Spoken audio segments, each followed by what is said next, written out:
Hi everyone, it's an absolutely miserable day here. I can't go out and find a view in this weather. The dogs refuse to exit the house, but oil investors are actually in a very good mood as we end the quarter.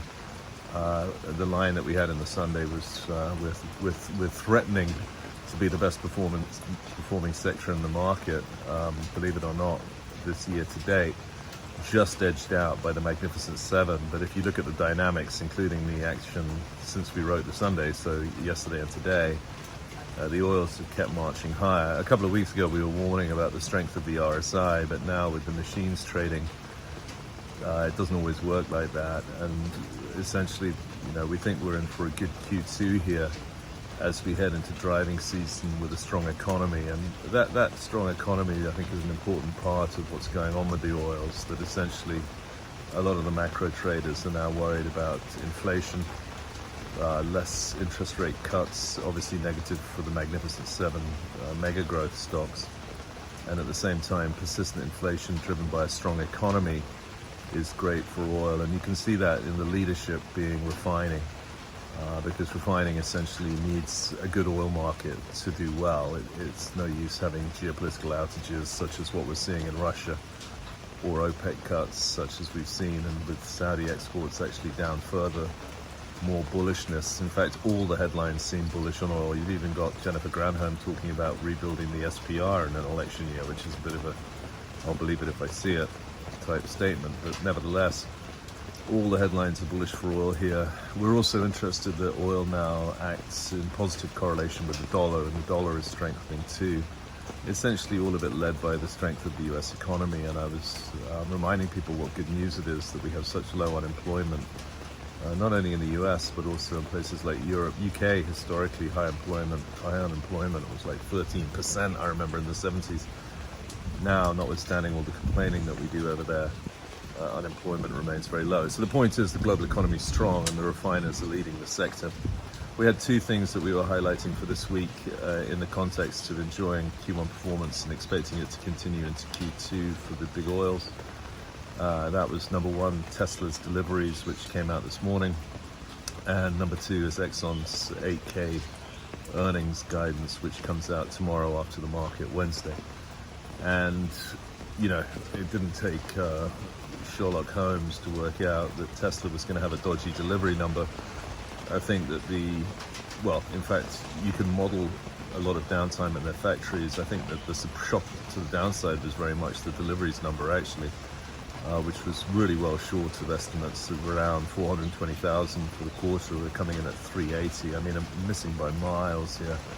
And of course, that's going to contribute to Tesla's in fact, I'm surprised the stock is not off more, given the result and given the valuation. But ultimately, that's going to contribute to Tesla dragging down the Magnificent Seven. And the Magnificent Seven is the one sector in the market that's outperforming oils this year to date. This Tesla result is not going to help that trade, although, of course, now people are talking about we need to go to the Magnificent Six or whatever other self-selecting measure you choose for the best performing sector in the market. We're sticking with the Magnificent Seven, and we're saying that it's rolled over. We'll see with NVIDIA, because obviously there's upside in earnings there, but ultimately the valuation makes it very hard for that one to outperform too. Bottom line is we expect the inflation trade to continue manifesting itself in the oil's outperformance, and so we're feeling good as we head into Memorial Day, and we'll review things once summer officially starts. We'll certainly be watching the DOE data very closely at this time of year. It's important at this time of year.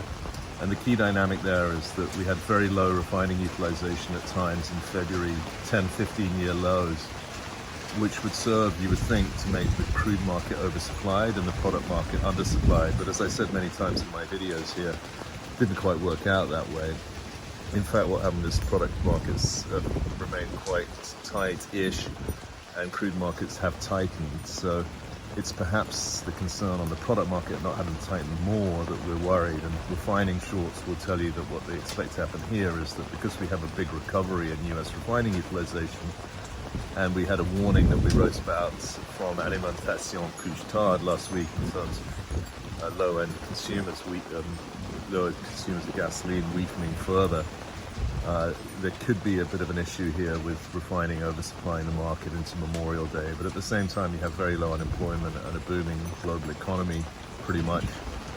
that may well mean that it's as you are. And in fact, if you look at future strips, although analysts are a bit high against future strip in refining, in reality the overall future strip is extremely high. We're talking about $30 a barrel to refine.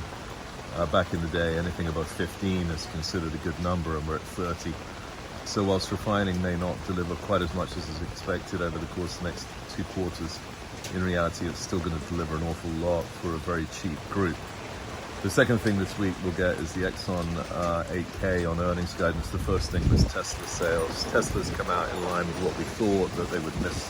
I think they missed by more than we thought, but we certainly expected a weak number, as everyone else did.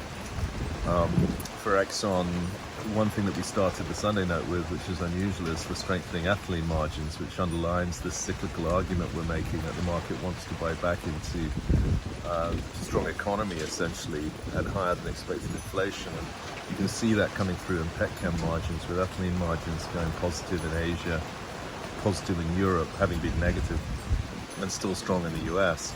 That's good for Exxon, that's good for Dow, that's good for Westlake. We like a trade, a pair we've got on is Lyondell long against Darling short. You know, that seeing an excess supply here of renewable diesel is not going to help the guys like Darling that make the inputs to that renewable diesel. So essentially, we're continuing to ride the oil group into Memorial Day, as I've said about 6 times on this call. The refiners continue to lead, and whilst there's definitely an issue to watch with high utilization potentially leading to lower cracks, overall levels of cracks are so low, are so high, and valuations on refiners are so low that we still think the group is going to be absolutely fine. Elsewhere, you know, we like the big names. We're in this unusual tape where we like Exxon, Chevron, and Conoco. Permian Resources has been our top pick in E&Ps for the year, but essentially all of them acting well, with the old supercharged play on oil prices, rig absolutely tearing as people pile into oil. We think this one can keep running into summer. Have a great day. I'll just quickly show you the flowers. That was coming out, it's nice. The weather was terrible. My cherry, and then just for amusement's sake, I had a shambolically bad attempt to grow asparagus last year, and funnily enough, actually these guys have all survived, which is good, the parsleys. But look at this, asparagus comeback. A bit like the oil sector. All right, cheers.